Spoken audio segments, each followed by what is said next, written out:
तो गाइस ये वीडियो जब मैं अभी बना रहा हूं तो अभी तक आप सभी को पता फाइनल मेरिट लिस्ट तो आ चुका है, बट ऑप्शन फॉर्म अभी भी दिख रहा है। आज ही ऑप्शन फॉर्म रिलीज होने वाला है, बट अभी तक ऑप्शन फॉर्म का विंडो ओपन नहीं हुआ है। जैसे ही ऑप्शन फॉर्म का विंडो ओपन होगा वैसे ही हम लोग आप लोगों को लिए वीडियो बना के यहाँ अपलोड करेंगे। मैंने आप सभी से पहले रिक्वेस्ट किया हुआ है कि प्लीज जल्दबाजी करने की जरूरत नहीं है। आज अगर आता है तो कल आप आराम से ऑप्शन फॉर्म भरो। कोई जो चीजें बता रहा हूँ प्लीज उसको ध्यान से सुनो, और ध्यान से सुनने के बाद फिर इसका थोड़ा और एनालाइज करने का, और इसके बाद आराम से ऑप्शन फॉर्म भरने का। क्योंकि दोस्तों आपका टारगेट ये होना ही चाहिए कि कैफ 1 में आपको अलॉटमेंट होना तो होना ही चाहिए। ओके, ये आपको दिमाग में रहना चाहिए। जिससे क्या होगा, मैंने बच्चों को बार बार बोला है कि कैफ 1 में अलॉटमेंट अगर हो गया तो अगर थोड़ा बहुत आप ऊपर नीचे सोच रहे हो तो आप नेक्स्ट राउंड कैफ 2 में जा पाओगे। तो इसीलिए पहला कैफ 1 में आपको कॉलेज में अलॉटमेंट होना चाहिए, होना तो होना ही चाहिए। अब इसके लिए, और दूसरी बात गाइस, अगर आप नए हो तो प्लीज चैनल को सब्सक्राइब करके अपना प्यार एंड सपोर्ट दिखा सकते हो। इंजीनियरिंग डिप्लोमा के सभी जो चैनल, जो हमारे चैनल है प्रदीप गिरी एकेडमी, उसका लिंक डिस्क्रिप्शन में डाला है, टाइटल में मेंशन किया, उसको सब्सक्राइब करके रख लो कि गाइस इसी मंथ के एंडिंग में आप सभी का कॉलेज स्टार्ट हो जाएगा। और आप सभी को सपोर्ट करने के लिए वो चैनल सबसे बेस्ट है। पूरे कंटेंट, मतलब महाराष्ट्र के साथ ही पूरे इंडिया के बच्चे उस चैनल को फॉलो करते हैं, और उस पर हमारे कोर्सेज भी स्टार्ट हो जाएंगे, और उस पर भी लेक्चर, यूट्यूब भी लेक्चर स्टार्ट हो जाएगा। कोर्सेज पे तो 10 तारीख से स्टार्ट हो रहा है। तो चलो एक एक करके एक चीजें बताते हैं गाइस। देखो, ऑप्शन फॉर्म के बारे में सबसे पहले मैं स्टार्टिंग में ही बोल देता हूँ कि एक बार हमारा वीडियो देख लेना, क्योंकि आप लोगों ने कल, मैंने आप लोगों के मतलब जो कमेंट नीचे पढ़े तो मैंने उसके अंदर देखा कि आप लोगों की मांग थी कि सर ऑप्शन फॉर्म का वीडियो बनाओ। तो मैं पिछले कई सालों से बच्चों को इस चैनल पर सपोर्ट कर रहा हूँ। एनालाइज करोगे तो हम लोग हर साल बच्चों को बना के देते थे बच्चों की मांग पे। तो इस बार भी आप लोगों के लिए ऑप्शन फॉर्म हम लोग बना के वीडियो देंगे। उसके पहला कुछ भी नहीं करना है।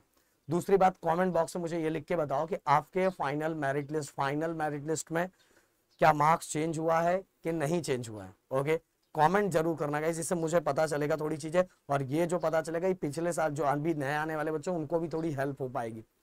अब कैफ वन की बात करूं तो देखो गाइस, कैफ 1 का जो अलॉटमेंट है वो अलॉटमेंट उन बच्चों को बहुत आसानी से अलॉट हो जाता है जो जब भी कॉलेज लिस्ट बनाते हैं, और कॉलेज लिस्ट बनाने के टाइम गाइस वो इन चीजों पे बहुत अच्छी तरीके से फोकस करते हैं।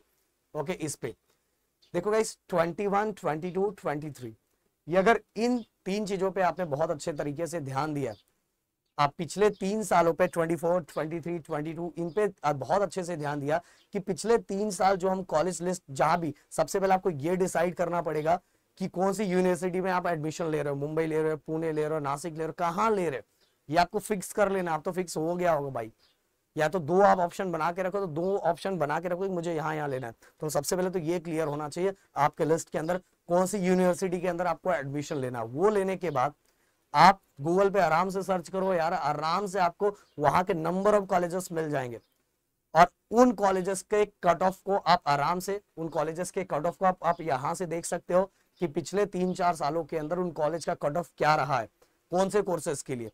तो गाइस आपका परसेंटाइल, आपका रैंक उस जगह पे सही बैठ रहा है। अगर उस जगह पे सही बैठ रहा है तो भाई अपने ऑप्शन फॉर्म के लिस्ट में उसको डालना है। बट अगर गाइस अगर सही बैठ रहा है, उसके बाद भी 2-4 चीजें आपको सोचना है कि उस कॉलेज का हॉस्टल का फीस, वहां रहने के बाकी खर्चे, और फिर वहां जो बाकी, मतलब अगर ट्रैवलिंग का कुछ है तो इतने घंटे आप ट्रैवलिंग कर सकते हो कि बहुत सारे जगह कॉलेज 9 बजे भी स्टार्ट हो जाए, कहीं कहीं 8 बजे स्टार्ट हो जाता है, और 5 बजे छूटने का 3-3 घंटे की ट्रैवलिंग लग रही है। तो भाई इंजीनियरिंग में बहुत इश्यू होता है, क्योंकि आपके सिलेबस से लेके असाइनमेंट से लेके बहुत सारा प्रॉब्लम क्रिएट होता है। तो ये सभी चीजों पे थोड़ा फोकस आपको करना चाहिए गाइस।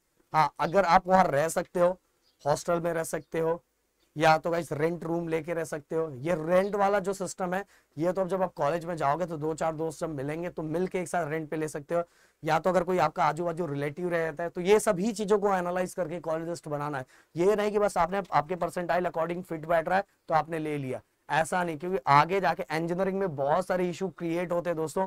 मेरे ख्याल से मेरी बातें अभी आपको क्लियर कट ना हो, बट आगे आने वाले दिनों में जरूर हो जाएगा। इसलिए कॉलेज लिस्ट बनाते समय इन चीजों को भी ध्यान रखना है, अपने फाइनेंशियल कंडीशन से लेके हर चीजों को ध्यान रखना है। ओके, अब एक और क्वेश्चन बच्चों का ये आता है कि सर क्या ऑप्शन फॉर्म में हम TFWS सीट और नॉर्मल, उसी कॉलेज को नॉर्मल सीट, क्या एक ही कॉलेज के एक ही कोर्स के अंदर दोनों तरीके से भर सकते हैं? भाई बिल्कुल भर सकते हो।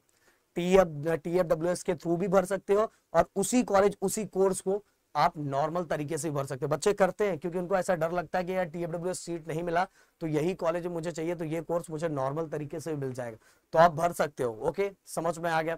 इसके बाद गाइज अगर आप कहीं से लिस्ट बनवा रहे हो, मैंने तो बार बार बच्चों को बोला है कि सबसे ज्यादा आप ही अपने आप को बहुत अच्छी तरीके से जान रहे हैं, फिर भी अगर आप कहीं से कॉलेज तैयार करवा रहे हो तो भाई मैं बोलूंगा सेल्फ एनालाइज करना खुद से।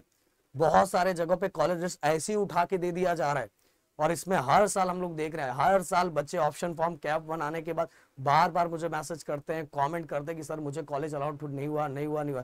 देखो अपने अकॉर्डिंग करोगे ना, गारंटी बोल रहा हूँ 101%। अब सिंपल सी बात है, अगर आपका रैंक, आपका परसेंटाइल बहुत कम था और आप सोच रहे हो कि आपको बहुत बड़ा कॉलेज मिल जाए, तो ये सिंपल सी बात है, ये सोचना ही गलत है। आपके परसेंटाइल के अकॉर्डिंग ही आपको कॉलेज मिलेगा और उसी अकॉर्डिंग आपको भरना है। तो अगर कोई आपको दे रहा है फिर भी उसको एनालाइज करना है। आपके पास सब कुछ भरा पड़ा, वो भी यहीं से करता है, जो भी आपको दे रहा है वो भी यहीं से करता है, बार बार मैं समझा चुका हूं। इसके बाद गाइस मैक्सिमम कॉलेज मैंने बच्चों को बोला है कि 30 to 50 कॉलेज, मैं तो 30 बोलता, बट 30 to 50 कॉलेज के लिस्ट में आपका ज्यादा कॉलेज क्या है, थोड़ी ज्यादा कॉलेज कौन भरा के देता है, जो आपको ऑप्शन फॉर्म भर के बना के दे रहा है। बट आपको खुद से एनालाइज होना चाहिए, भाई मेरा इतना परसेंटाइल है, मुझे इतने कॉलेज में से एक कॉलेज चाहिए, मेरे परसेंटाइल, और आपके अपने परसेंटाइल के अकॉर्डिंग ही कॉलेज मिलेगा। समझ में, पहले राउंड में मिल गया तो दूसरे राउंड में not freeze for betterment option use करके आप जा सकते हो। ओके, रूल की कुछ बातें कर लेते हैं। पहली बात तो ये गलती बिल्कुल मत करना, फर्स्ट नंबर पे जो ऑप्शन फॉर्म में भरोगे तो भाई टॉप कॉलेज रख दो, COEP रख देना डायरेक्ट, अगर मिल गया तो लक, समझ में आया, उसमें CSIT डाल देना, क्योंकि गाइस सेकेंड थर्ड पे रखोगे अगर कॉलेज में, क्योंकि AI जो काम करता है वो ऐसे ऐसे ऊपर से ऐसे नीचे आता है, तो आपको इस तरह से ही कॉलेज लिस्ट बनाना है। पहले पे आपने टॉप रख दिया, फिर सेकेंड जो आपकी लिस्ट में सबसे बेटर है, आपके सभी चीजों को एनालाइज करके, ओनली परसेंटाइल को एनालाइज करके नहीं, मैंने बाकी चीजों भी बोली है, तो उसको सेकेंड पे रखा। देन उससे थोड़ा कम आपके अकॉर्डिंग जो है इसको थर्ड पे, देन फोर्थ पे, फिफ्थ पे, सिक्स पे, सेवन पे, ऐसे करके आपको रखना है। और एक चीज और जरूर सजेशन दूंगा, मैंने बार बार बच्चों को बोला है कि देखो आपको अपने से पूछना है कि आपको कोर्सेज ज्यादा चाहिए कि कोई अच्छा कॉलेज चाहिए, क्योंकि दोनों में से एक तो सेक्रीफाइस करना पड़ेगा अगर आपका परसेंटाइल कम है। अगर ऐसा है कि नहीं सर मुझे कोई अच्छा कॉलेज चाहिए, मैं कोर्सेज को लेकर सेक्रीफाइस कर सकता हूँ, तो भाई मैं बोलूंगा देखो कोई कोर्सेज खराब नहीं, मैकेनिकल वाले बच्चे भी आगे जाके IT सेक्टर में जाते हैं, मैकेनिकल सिविल ये सब में गवर्नमेंट जॉब्स बहुत हैं। बट अगर आपको क्या पसंद है, आपको क्या पसंद है, सबसे पहले पसंद को समझो। आप बोलोगे सर अपने को पसंद नहीं, अपना दोस्त बोलता है CS एंड IT का फ्यूचर है, फ्यूचर में 5 कोर्सेज जो दिलाएंगे लाखों पैसे, भाई मैं बोल रहा हूँ देखो अगर आप 4 सालों में कुछ नहीं सीख पाओगे ना, तो आप कोई भी कोर्स ले लो कुछ नहीं होने वाला। वो कॉलेज आपको एक बार प्लेसमेंट दिला देगा, अगर आपका बहुत अच्छा कॉलेज है तो आपको एक बार प्लेसमेंट दिला देगा, बट आपको नॉलेज ही नहीं है उस लेवल का जो आप कंपटीशन में टिक पाओ, तो आपको आगे जाके जॉब नहीं मिलने वाला है। ये कॉलेज ओके जो जॉब मिलता है कॉलेज के दम पर नहीं, नॉलेज के दम पर मिलता है। लाइन बहुत अच्छी बन गई गाइस, बट इसके अंदर बहुत सारी चीजें समझ में आया, तो ये सभी कॉलेज बनाते समय आपको पूरी चीजों पे फोकस करना चाहिए जो चीजें मैंने बोली। अगर कोई और भी डाउट है तो कमेंट बॉक्स में जरूर लिखो, और मैं आप सभी से रिक्वेस्ट करूंगा कि प्लीज हमारा वीडियो आने तक वेट करना, उसके बाद चीजें करना स्टार्ट करना। तो मिलते हैं नेक्स्ट वीडियो में, thank you so much guys, जय हिंद एंड जय महाराष्ट्र दोस्तों।